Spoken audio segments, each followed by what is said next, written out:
আপনার জমির মাটি কি উর্বর?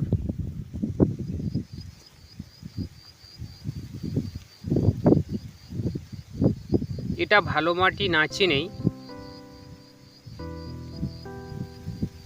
ফসলের ক্ষতি করেন।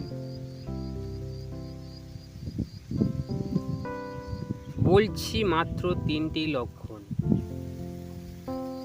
1 নম্বর, রং।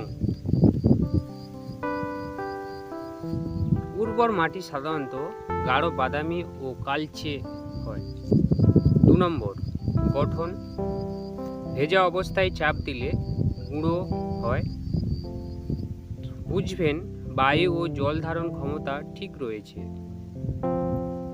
3 নম্বর, জীবন্ত। মাটিতে কেঁচো থাকবেই।